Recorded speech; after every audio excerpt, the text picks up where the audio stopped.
Dans le passage que nous venons de lire, cela s'ouvre par « Tu n'opprimeras pas le mercenaire ». Or, opprimer, c'est faire éprouver quelqu'un des chagrins, des souffrances, des embarras. Cet ouvrier travaillait temporairement. Il vivait dans des conditions précaires. C'est-à-dire que son moindre substance n'était que le travail qu'il faisait. À la fin donc de son service, s'il n'est pas payé, alors il ne mange pas. Voilà pourquoi Dieu ici a dit que tu ne traiteras pas cet homme de cette façon. Cela était également réglementé dans un cadre légal. Malachie 3, le verset 5, il est dit là-bas, « Je m'approcherai de vous pour le jugement, et je me hâterai de témoigner contre les enchanteurs et les adultères, contre ceux qui jurent faussement, contre ceux qui retiennent le salaire du mercenaire, qui oppriment la veuve et l'orphelin, qui font tort à l'étranger et ne me craignent pas, dit l'Éternel des armées. » Nous voyons donc l'idée même que Dieu défend la cause de l'ouvrier ou du mercenaire. Contrairement à d'autres civilisations, par exemple chez les Babyloniens ou les Assyriens ou chez les Égyptiens, chez les Babyloniens par exemple avec le code d'Hammurabi, on parle notamment du travail et son salaire. Mais il n'y a pas vraiment une connotation de réglementation dans ce code. Contrairement à ce que nous venons de lire dans ce livre de Malachie, dans la Torah, où on montre par là que si vous ne le faites pas, alors Dieu s'approchera de vous avec un jugement. Donc si vous opprimez le mercenaire, si vous opprimez l'ouvrier, en ce moment-là, Dieu viendra vous juger. Les modalités de paiement variaient. Il n'y avait pas, la loi ne disait pas expressément comment l'employeur devait payer l'employé. Donc, les modalités de paiement variaient selon l'employeur. Dans la parabole des ouvriers, dans Matthieu 20, verset 2, là-bas il est dit, il convint avec eux d'un denier par jour et il envoya à sa vigne. Donc cela variait selon les employeurs. D'aucuns pouvaient dire que pour moi, pour te payer, je te donnerais peut-être un sac de riz ou peut-être un bidon d'huile. Et le salaire était un droit et non une grâce. Obtenir un travail, c'est une grâce du Seigneur. Parce que nous savons que dans un pays où il y a la corruption et la concussion et bon nombre de choses, le travail se fait rare. Donc obtenir un travail, c'est très difficile. Et quand tu l'obtiens, c'est une grâce qui vient de l'Éternel. Et tu dois bénir le Seigneur parce que toi au moins tu as pu avoir du travail, un gagne-pain, alors que d'autres se battent, jeûnent et n'obtiennent pas ce travail-là. Le salaire en soi est un droit que l'on doit vous donner. C'est normal que quand je travaille, il faut qu'à la fin du mois, qu'on me paye. Quand je travaille, il faut qu'à la fin du travail que je suis en train de faire, que l'on me donne mon argent. Donc c'est un droit et non une grâce. Et ça, nous pouvons le lire dans le livre de Romains 4, au verset 4. Il est dit là-bas, « Or, à celui qui fait une œuvre, le salaire est imputé, non comme une grâce, mais comme une chose due. » Donc c'est un droit pour une personne d'être rémunérée. Et dans Zacharie 11, le verset 12, il est dit là-bas, « Alors je leur dis, si cela vous semble bon, donnez-moi mon salaire. Sinon, peu importe, ils ont compté mon salaire 30 pièces d'argent. » Dans Zacharie, il est montré qu'il avait travaillé et qu'il a demandé le salaire. Et on lui a donné son salaire, c'était 30 pièces d'argent. Le salaire, donc, comme nous l'avons dit, était payé de façon journalière. Et ça, nous pouvons le lire dans Lévitique 19, 13 et dans Deutéronome 24, 15. Et là, il faut que je lise. Il est dit, « Vous lui donnerez son salaire chaque jour.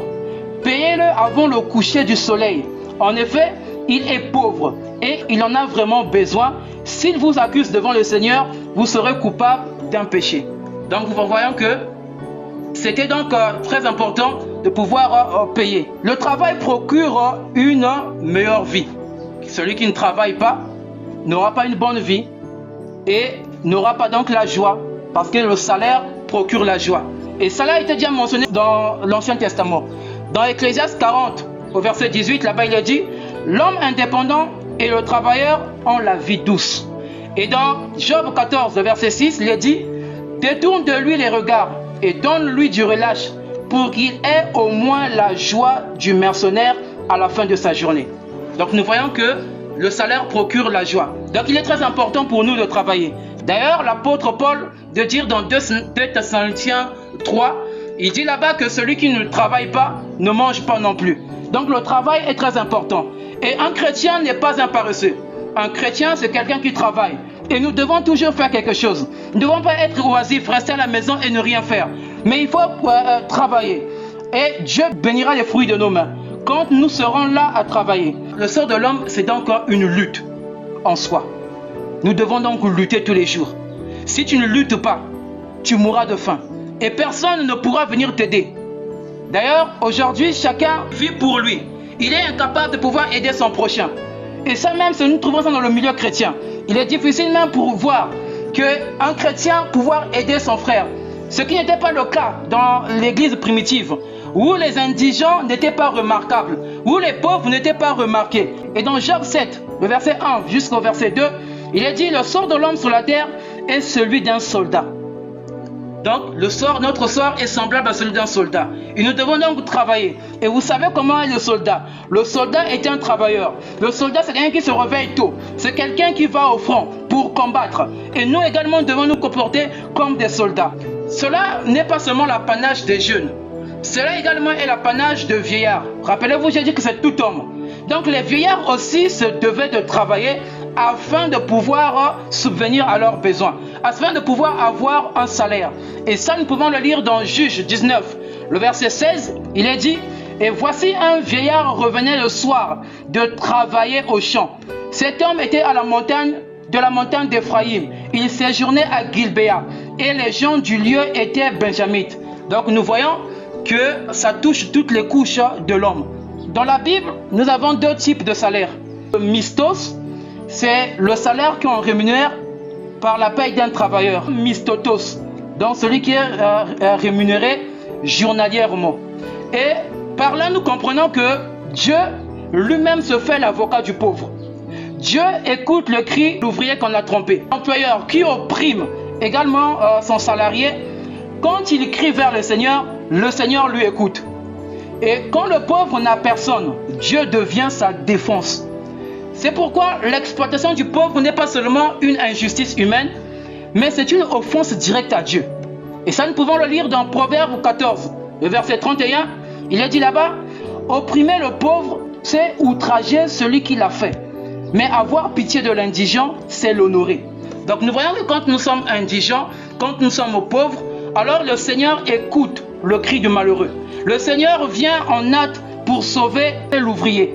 Et dans Psaume 72, le verset 13 à 15, il est dit là-bas, « Il aura pitié du misérable et de l'indigent, et il sauvera la vie des pauvres. Il les affranchira de l'oppression et de la violence, et leur sang aura du prix de ses yeux. Ils vivront et lui donnera de l'or de Séba. Ils prieront pour lui sans cesse et il bénira chaque jour. » Amen. Donc nous voyons que l'ouvrier est vraiment protégé par Dieu. Dieu s'assure que sa cause puisse trouver justice. Dieu s'assure qu'il ne soit pas abandonné. Dieu s'assure qu'il soit toujours bien traité. Amen.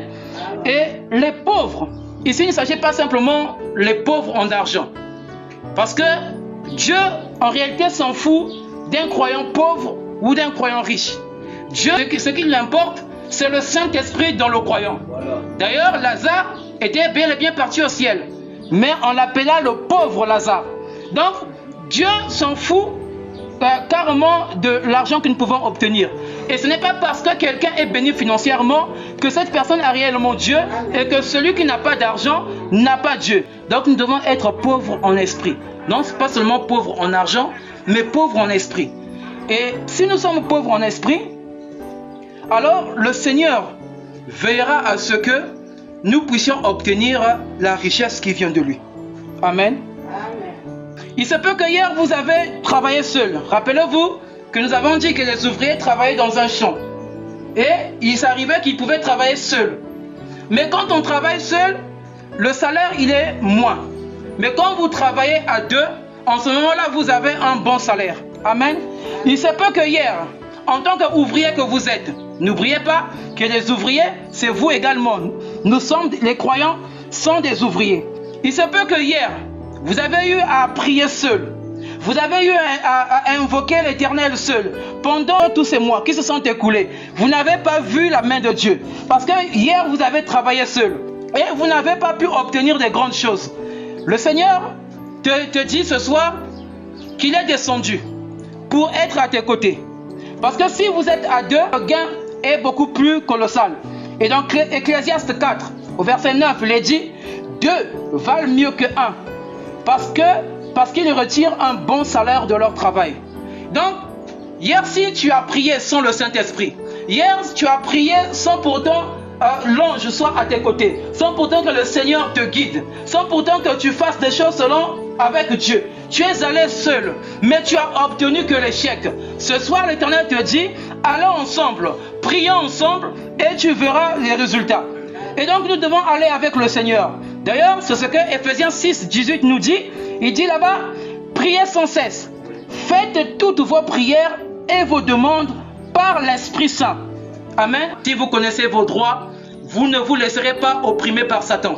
Quand Satan viendra pour vous dire, j'ai le pouvoir sur vous, j'ai mis la maladie sur vous, vous savez que le Seigneur m'a déjà guéri par ses meurtrissures. Vous connaissez vos droits, vous dites simplement cela à Satan, alors la maladie s'en va. Et si le diable vous a opprimé, peu importe d'une certaine prison, si vous connaissez vos droits légaux, en ce moment-là, vous pouvez vous réclamer et dire à Dieu, Seigneur, je connais mes droits. Je n'ai pas à demeurer dans cette prison. Je n'ai pas à demeurer dans cette situation. Il faut que j'en sorte ce soir parce que je connais mes droits. Et donc, un ouvrier qui connaît ses droits ne peut pas se laisser être berné. Et même dans le monde, quelqu'un qui connaît ses droits, même l'employeur ne peut pas s'amuser avec lui. Parce que s'il ose s'amuser avec lui, il connaît ses droits, il peut brandir ses droits. Et il peut emmener ça devant la justice et l'employeur peut payer des amendes vis-à-vis de cet employé. Amen. Quand nous prenons position pour Dieu, quand nous prenons position pour l'Éternel, le Seigneur ne vous abandonnera pas. Toutes les fois que vous prendrez position pour lui, toutes les fois que vous refuserez l'injustice, le Seigneur prendra position pour vous et il ne sera pas redevable. Il vous donnera, il vous récompensera de ce que vous aurez fait. Amen. Alors, au regard de tout cela, ça ne sert à rien de pouvoir s'inquiéter. Ça ne sert à rien de pouvoir s'agiter parce que l'Éternel est là. Et d'ailleurs, c'est ce que Jérémie dit au chapitre 36, au verset 16, il est dit, ainsi parle l'Éternel, retiens tes pleurs, retiens tes larmes de tes yeux, car il y aura un salaire pour tes œuvres, dit l'Éternel. Ils reviendront du pays de l'ennemi. Dans Ésaïe 62, verset 11, il est dit, voici ce que l'Éternel proclame aux extrémités de la terre. Dites à la fille de Sion, voici ton sauveur arrive, voici le salaire est avec lui et les rétributions le précèdent. Donc nous voyons que quand le Seigneur vient, les rétributions le précèdent. Mais nous devons veiller à ce que nos œuvres soient des bonnes œuvres et non pas des œuvres qui n'honorent pas son nom. Alors si nous faisons que des bonnes œuvres, si nous faisons ce qui plaît à l'Éternel, l'Éternel dit qu'il vient avec sa rétribution. Et sa rétribution sera la bénédiction. Donc, quand nous sommes alignés à la parole de Dieu, quand nous suivons les sentiers de l'Éternel, quand nous obéissons à l'Éternel Dieu, en ce moment-là, Dieu nous dit qu'il va nous rétribuer de nos œuvres. C'est très important pour nous de veiller à nos vies, de veiller à notre manière de nous conduire, de veiller à nos sentiers. Parce que chaque action que nous posons, chaque acte que nous posons aura bel et bien une rétribution. Et donc, veillez à ce que vous soyez toujours du bon côté, afin que la rétribution soit des bonnes choses et non pas des malheurs. Parce que si vous agissez également mal, le malheur sera également une rétribution pour vous. Si vous vivez dans le péché, le malheur sera également à votre porte. Ça sera la rétribution de l'Éternel pour vous. Amen. Il arrive aussi, deux fois, vous avez prié et vous êtes pendant la saison de récompense. Vous êtes sur le point de tenir votre promesse, de tenir votre bénédiction, mais subitement, cela est changé. Et ça, Jacob a vécu cela avec Laban. La Bible dit là-bas, je ne vais pas tout lire parce que c'est long, je prends juste le verset 7. Il est dit, pourtant il m'a trompé en changeant 10 fois mon salaire. Donc son salaire était changé pendant 10 fois. Donc le pauvre, il était donc obligé de travailler encore. Parce que quoi? Il y avait un homme qui s'était opposé afin qu'il n'obtienne pas son salaire.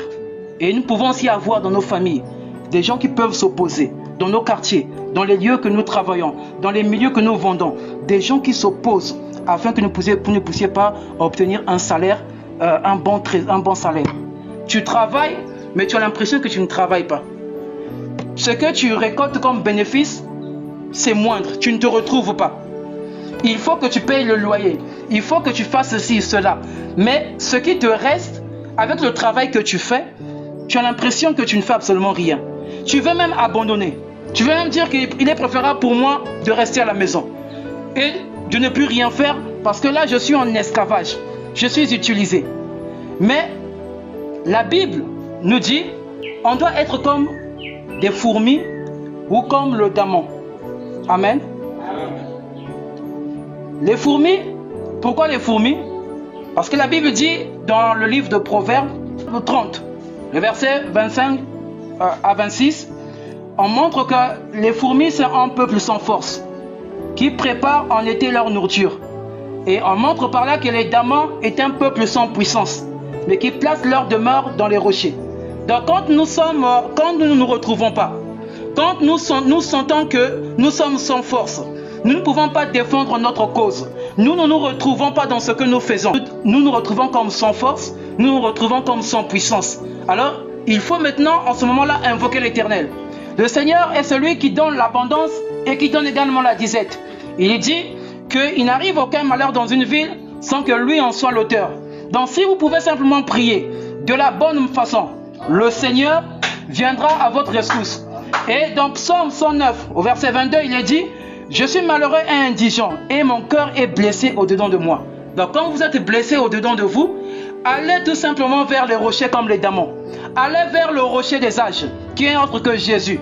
Et lui, comme vous êtes sans puissance, lui vous donnera sa puissance. Comme vous êtes sans force, lui vous donnera sa force. Et vous pourrez vous en sortir. Amen. Amen. Ceux qui disent le mal de vous auront aussi leur salaire. La Bible le dit, vous le savez déjà, peu importe pour moi de pouvoir lire. Les méchants auront leur rétribution. Il a été dit, ne faites pas du mal à mes oins. Celui qui vous touche Dieu et aura sa rétribution. Peu importe le temps que vous avez fait dans l'épreuve, le Seigneur récompensera la personne derrière. Et c'est ce qu'il fait. Amen. Amen. Les pasteurs ne doivent pas aussi travailler pour de l'argent. Parce qu'un pasteur qui travaille pour de l'argent ne prendra pas soin des moutons, ne prendra pas soin des brebis, et il s'attellera tout simplement à l'argent. Voilà pourquoi un véritable ministre, ce n'est pas celui-là qui a le regard sur l'argent, mais qui fait le travail de Dieu gratuitement. L'apôtre Paul dit que j'annonce l'évangile gratuitement. On ne met pas l'accent sur l'argent. Comme certains ministres ou certains hommes de Dieu qui constamment ont toujours leur regard sur l'argent, ils sont donc dans une position déchue. Ils devaient simplement laisser la chose entre les mains de Dieu et travailler par amour pour le Seigneur. Amen. Amen. Dans Jean 13, il est dit là-bas, en effet, l'homme qui travaille seulement pour de l'argent ne s'occupe pas bien des moutons. Donc Psaume 28, le verset 4 jusqu'au verset 5, il est dit, rends-leur selon leurs œuvres et selon la malice de leurs actions. Rends-leur selon l'ouvrage de leurs mains. Donne le salaire qu'ils méritent. Car ils ne sont pas attentifs aux œuvres de l'Éternel, à l'ouvrage de tes mains, qui les renverse et ne les relève plus. Amen. Donc, le ministre se doit d'être désintéressé de l'argent. Quand il ne verra pas des entrées, il ne pourra pas servir le Seigneur. Ou il ne servira pas le Seigneur avec joie. Il servira le Seigneur avec amertume. Et notre amour pour le Seigneur n'est pas un amour pour de l'argent ou bien pour obtenir quelque chose simplement de l'Éternel. Notre amour pour Dieu va au-delà de ce que nous pouvons obtenir de lui. Nous l'aimons non pas parce qu'il donne, nous l'aimons parce qu'il est notre Père. Amen. Et c'est ce qui doit habiter l'enfant de Dieu. Ce que nous amassons dans l'injustice, on finit toujours par payer de cela. Tout ce que vous amasserez dans l'injustice, vous payerez de cela. Même si vous avez volé, que ce soit au boulot, que ce soit quelque part, vous payerez de cela. Tout ce que vous faites dans l'injustice, vous payerez de cela. Voilà pourquoi vous devez avoir horreur de l'injustice. Et dans Proverbe 11, 18, il est dit, le méchant fait un gain trompeur, mais celui qui sème la justice a un salaire véritable. Donc le salaire du méchant, c'est un gain trompeur. Il peut se construire des maisons, il peut acheter des voitures, il peut faire des voyages, mais son gain est un gain trompeur, dit l'Éternel. Dans Romains 6, 28, il est dit que le salaire du péché, c'est la mort. Donc quand nous péchons, effectivement la mort va nous guetter. Donc il est très important pour nous de pouvoir rester sur un sentier droit, un sentier de justice. Et le Seigneur, quand le Seigneur approuvera vos voies, le Seigneur fera des grandes choses. Il pourra changer des déserts en des sources d'eau. Il pourra changer des chemins bloqués, des chemins tortueux en un chemin aplani. Il pourra aplanir les montagnes, les murs qui bloquent votre chemin. Parce que quoi? Vous êtes dans la justice de l'Éternel. Puisque l'Éternel n'opprime pas l'ouvrier, nous comprenons que le véritable employeur, c'est Jésus. Et c'est lui qui récompense effectivement l'ouvrier. Et il vous donnera votre denier. Il vous donnera le travail. Il vous donnera les enfants. Il vous donnera le mariage. Il vous donnera l'élévation. Il vous donnera la promotion. Il vous donnera la santé. Il vous donnera la délivrance. Parce que c'est ce que l'Éternel fait. Parce qu'il est le bon berger. Amen. Que Dieu vous bénisse richement.